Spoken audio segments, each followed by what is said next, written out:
Ya estamos de regreso, Tarapacá en la Mira en Iquique Televisión, en esta oportunidad conversando con el historiador y académico universitario Rigoberto Sánchez.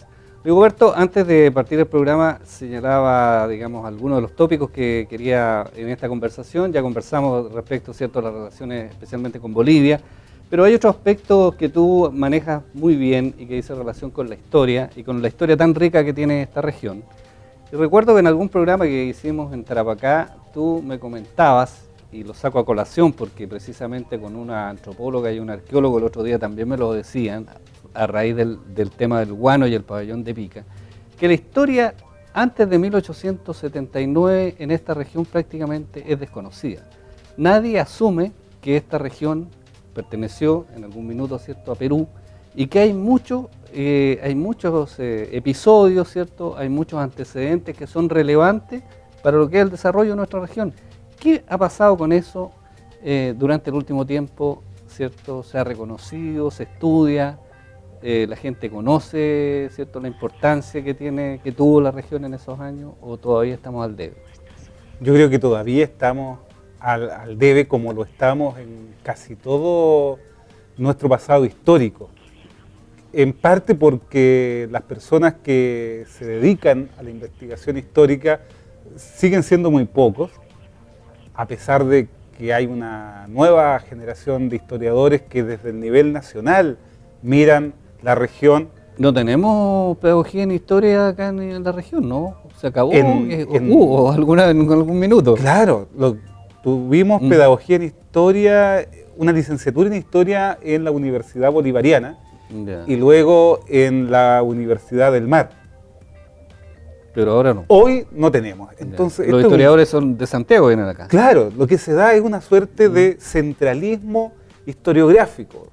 Es decir, un joven o un historiador en Santiago busca un objeto de investigación que no esté siendo abordado en la capital por los historiadores que ya tienen sus respectivos temas.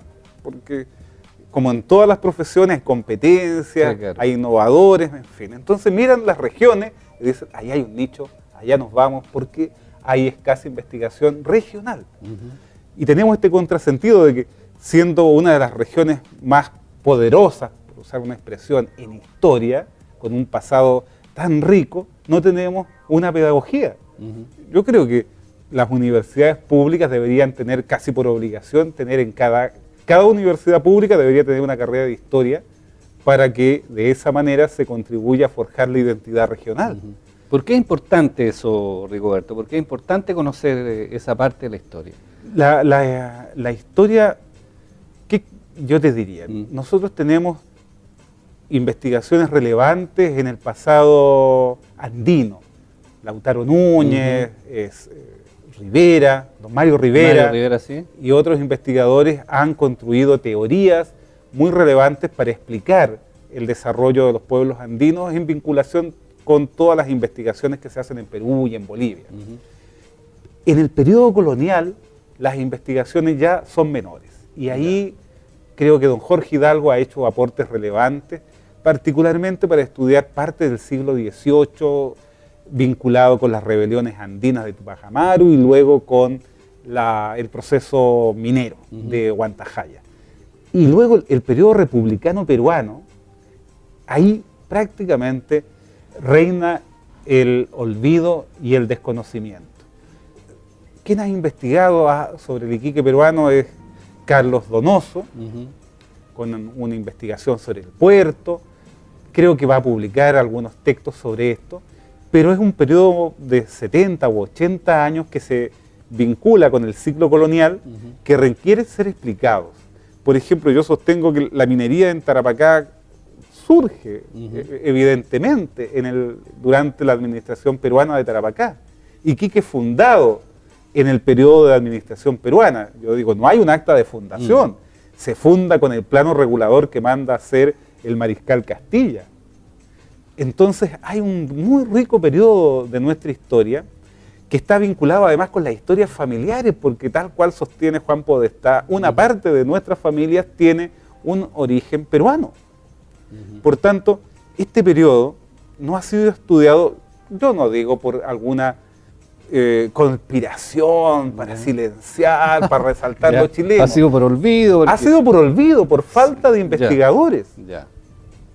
Y en parte porque las fuentes están o en Lima, o en Arequipa, o en la Biblioteca Nacional, y por tanto se hace más difícil el acceso. Pero también es cierto de que hay hoy fuentes de financiamiento como el Fondar, las pequeñísimas iniciativas culturales del gobierno regional, que de alguna Ya manera... no son tan pequeñísimas. Claro. han mejorado. Han mejorado, pero sigue siendo el 2%. Sí, claro. No para una investigación amplia no dan esos recursos. Claro, yo creo que habría que pasar a que cultura tuviera un porcentaje ¿Y cómo superior. ves tú el nexo este? Porque en el fondo la pregunta es de qué manera le podemos sacar un poco de provecho desde el punto de vista turístico, por ejemplo, a todo esto que tenemos, porque está, cierto, el tema de las salitreras, que es muy potente, gracias, cierto, a la Declaratoria de Patrimonio de la Humanidad de Humberton y Santa Laura. Está en este minuto, cierto, también un trabajo que se va a hacer con 30 oficinas salitreras, Sí, pero hay otros elementos que son perfectamente, entre comillas, explotables, cierto, desde el punto de vista turístico y del turismo de intereses especiales, y en la región como que nos hemos olvidado también de eso, cierto, un poco obnubilados por este boom minero. Sí, de alguna manera, hay una frase que leí hace poco, ¿no? que dice que pareciera que en Tarapacá la historia no es suficiente para contener este proceso de desarrollo que estamos viviendo. Es decir, este pasado que construyeron nuestros antepasados, nuestras familias, no es suficiente para acoger este nuevo crecimiento de Iquique. En parte por la falta de investigación, la falta de pedagogía y también cierta renuencia de los historiadores a involucrarse en temas que no tienen fácil acceso a la fuente. Eso nos provoca que desde el punto de vista del patrimonio perdamos cuestiones tan valiosas como la que conversamos en Tarapacá. Se ha perdido el conocimiento del rol de ese pueblo tan central en el desarrollo de la cultura de nuestra región, desde Caserones, pasando por la condición de capital de San Lorenzo, de toda esta zona. Se ha perdido el conocimiento de nuestras también muy tempranas relaciones con Oruro a partir de la minería de La Plata. Huantajaya podría ser muy bien aprovechada desde el punto de vista turístico, una porque está cerca y otra porque tiene una historia muy rica. Sí. Recién se está empezando a investigar, ¿eh? Hay un proyecto ahí. Ya. Entonces, el Camino del Inca también está recién el Camino del Inca recién comienza. Y lo que también uno puede decir aquí, falta una suerte de institucionalidad que una esto y construya falta un instituto de historia, digamos, en la Universidad Arturo Prat, un relato ya. que permita vincular estas distintas experiencias, porque efectivamente, si tuviésemos una carrera de historia, uno podría pensar, ahí se realiza entonces como la síntesis y se reúnen estas pequeñas iniciativas. El riesgo de las iniciativas, cuando están asociadas a proyectos, es que se acaba el proyecto y se acaba la iniciativa. Sí. A propósito del tema de la posibilidad, digamos, que en realidad la estamos planteando en este programa, a ver si alguien nos da el crédito, de tener un instituto de historia. Yo conversaba, digamos, con algunas autoridades universitarias hace poco y me decían, bueno, si no hay interés de los jóvenes para algunas carreras, necesariamente la universidad tiene que cerrar esas carreras porque no hay cierto estudiantes. Pero, por otro lado, cierto, si no existe la carrera, tampoco van a existir, ahí digamos, un círculo no virtuoso, digamos, ¿cierto? Claro. De alguna manera, el Estado debiera, no sé, te planteo como una inquietud, subsidiar este tipo de iniciativas, este tipo de instituciones, porque es necesario, o sea, es a ojos vistas, ¿cierto?, que este boom minero en algún minuto se va a acabar, como todos los ciclos que ha tenido la región. Y el tema turístico es un tema que va a permanecer, ¿cierto? Y vemos cómo se explota, por ejemplo, el turismo en Bolivia, en Perú, sin ir más lejos, un turismo que está muy bien posicionado y que perfectamente se podría, digamos, nosotros nos podríamos sumar a lo que ellos ya han andado. ¿Tú piensas que se puede avanzar en eso o estamos muy lejos con nuestra economía de libre mercado de subsidiar, por ejemplo, una institución o generar, digamos, recursos para tener un instituto de historia, por ejemplo? Yo creo que si efectivamente se avanza en un cambio del régimen universitario chileno y este deja de responder exclusivamente a la demanda, y si el Estado se transforma de un Estado subsidiario y ausente en un Estado que dirige y conduce la sociedad en un esfuerzo mayor de refundación de la República, creo que es posible exigir que las universidades públicas tengan carreras o institutos de historia en algunas de las regiones del país. Quizás el símil que voy a hacer no sea muy adecuado, pero así como en ciertas regiones como en Antofagasta hay un centro para tratar el cáncer, porque es una enfermedad que abarca un amplio espectro, hay regiones que por su historia deberían ser también primadas desde la perspectiva nacional, porque curan de alguna manera una cuestión que también es grave en este tiempo, que es la falta de identidad, la falta de sentido de la historia. El individualismo consumista, que por una parte es un grave problema para la democracia, puede ser curado si los ciudadanos logran entender que hay una perspectiva de largo plazo, de que son ciudadanos que tienen una historia, que se proyecta hacia el futuro. Y que forman parte de un grupo. Y que forman parte de un grupo. No son únicos, individuos únicos. La historia logra hacer eso, el sentirse parte de una esfuerzo. Eso, a propósito, cuando pensaba en esta entrevista, recordaba un poco lo que pasa con los jóvenes en este minuto, ¿cierto?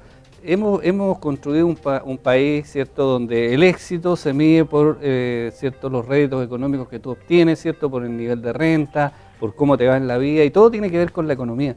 Pero es muy raro encontrar jóvenes, ¿cierto?, que estén vinculados a organizaciones sociales, a generar ciertos ámbitos como la solidaridad, como la inclusión, como la participación.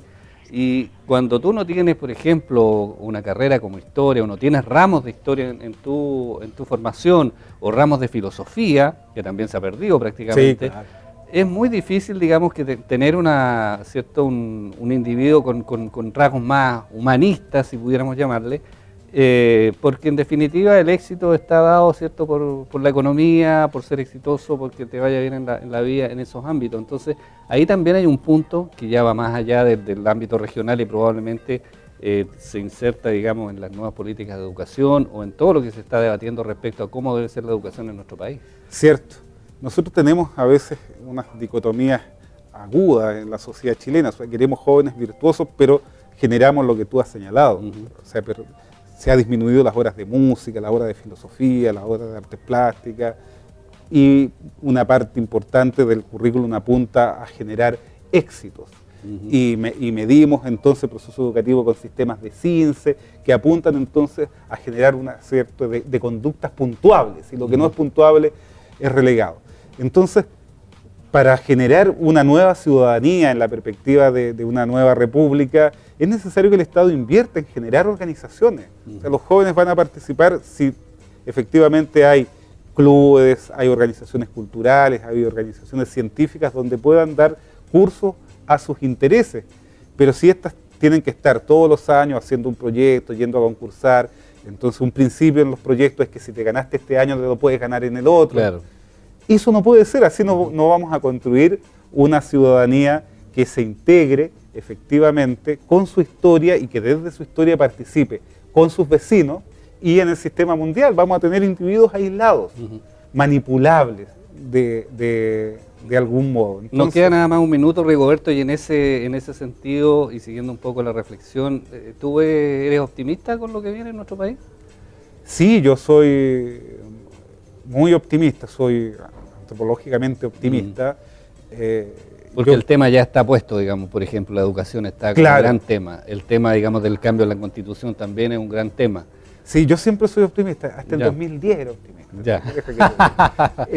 Yo creo que como decía el presidente Mao, vivimos tiempos interesantes. Y cuando se viven tiempos interesantes, cuando todo está en discusión, cuando todo está en crisis, porque es el tiempo en que efectivamente las sociedades pueden fundarse, refundarse, transformar, corregir aquello que es necesario. Creo que la sociedad chilena está viviendo un momento de esas características. Todo lo que estaba establecido está hoy en discusión. Entonces, estos son claramente tiempos interesantes y de optimismo. Bueno, muchas gracias Rigoberto por habernos acompañado en nuestro programa. Muchas gracias. Conversamos hoy con Rigoberto Sánchez, quien es historiador, académico universitario y también un hombre vinculado al ámbito político. Aquí en nuestro programa Tarapacá en la Mira, en Iquique Televisión, desde el Hotel Gavina. Nos reencontramos la próxima semana en un nuevo programa. Muchas gracias.